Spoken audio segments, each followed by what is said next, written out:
So Trigger Mike, I gotta completely. So you said you don't talk to men because can you Not explain? even, yeah, maybe I was too extreme with that. But because I like to set examples Okay. rather. But this thing, and it's really when women come, when we're on these panels and women say, well, why don't you talk to men about blank? Hmm. And it's like lions don't concern themselves with opinions of sheep nor the actions of sheep. He has to actually come into my fold and say, I want to be a lion just like you. You will waste your time, your resources, and your energy trying to get men to comply. And this is the funny part about the low ranking men in our community, especially.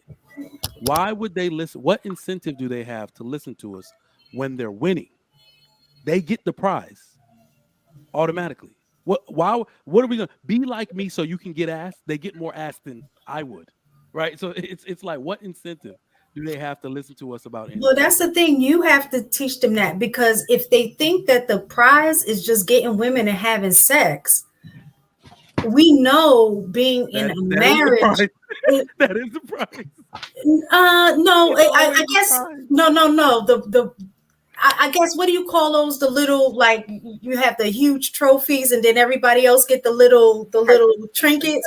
That's what they're getting. I would say the little trinkets because I remember Marcus had talked about one of the episodes that we had talked about what is it that women provide like in a relationship, because a lot of the men were talking about, what what do women bring, like it meant nothing. And Marcus really broke down how that looks for him and his relationship and what the benefits are in being married. Yeah. And I think that's the part they can't see, that because they've never experienced it.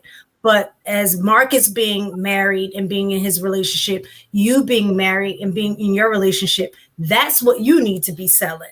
That's your lane, because they're speaking from a position of lack and not knowing. Yeah. So it's people will, so we sell that to the people who want to buy. That's the simplest way to put it. And like I said before, women want us to talk to men that are not concerned with buying. The only way, we can't take shortcuts. The only way to get them concerned with it is, remember I told you, these are hope dealers. These men are out here dealing false hope, and they will continue to do so if it works. I am trying to take their buyers away from them. I'm trying to do what the feds do and say, if we talk to enough women and let them understand their value, if we get enough fathers back in the homes to help girls understand their value, they won't be so easily susceptible to fall prey to these men. And then every girl that they want, that they deem valuable, says, I require this for my attention. And they just start walking off. They will come seek out Marcus. They will come seek out AP and Trigger Mike because we have the results now. We are no longer the popular ones. Future is the popular one. The athletes are the popular ones. And if So you I have watch how they behave and the results they acquire with that behavior, we can't win it this time. That's what I'm saying. so I have a question because I'm practicing my listening skills. Earlier in the show, we were talking about how the majority of men are not having sex, and this is like the most sexless men have been since, recording how much sex that men have got. So how is it that men are winning if it's only a small fraction of men that are leading that lifestyle and women still aren't getting what they want? Like these men aren't getting the prize, right? So it seems to be a disconnect. So that's actually a great question. The the so the hope dealers, as I call them, have somehow decided to usurp the image of what women want. So they don't have to be substantial choices for women at all. Because when we look at it, all the men that aren't having sex, all the men that aren't getting women, made themselves into exactly what society told them women want, and they get rejected. What it turns out women want is a superficial version of whatever is on TV, whatever is done in pop culture, rap culture, hip hop culture. And those men who are, they may not dress that well, their haircut isn't cut a certain way. They're just sitting around with their, meat in their hand, metaphorically speaking, because they don't qualify for a woman despite being told what society told them to be.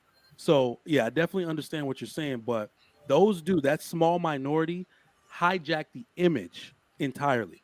So women are supposed to want those other men that aren't having sex, but they're hyper focused on, those men with those superficial qualities. I don't know if I answered the question though. Okay, so let me reiterate it and you can tell me if I've got it or not. So the men who are out here, collecting this case of trophies, right? They're projecting what men should be according to media, according to whatever outer influences, right?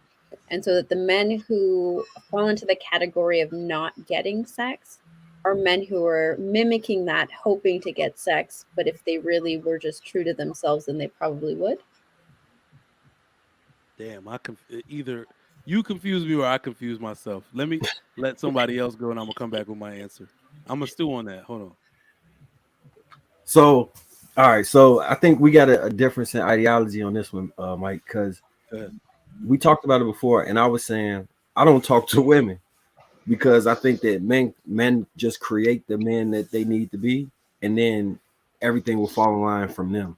So it's pointless to go like, let me speak to the assistant manager. I want to talk directly to the manager and get him together, and then we go down from there. The same thing with the family dynamic.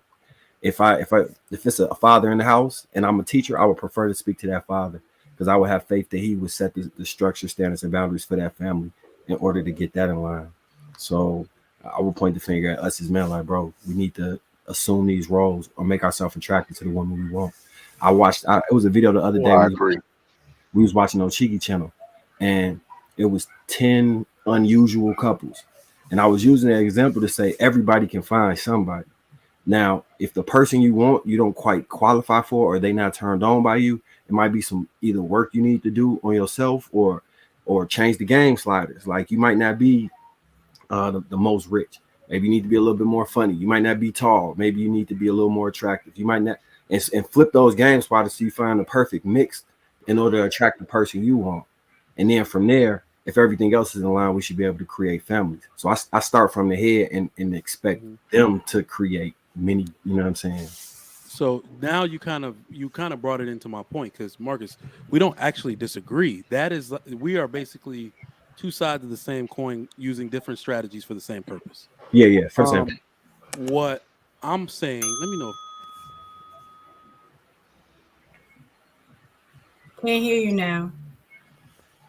Can you hear me? Yeah. All right. What you said about men doing, making themselves best versions of themselves, working from the top down, that is the strategy that people keep talking about employing, but it also shows our arrogance as men and not our full understanding of how the landscape has changed.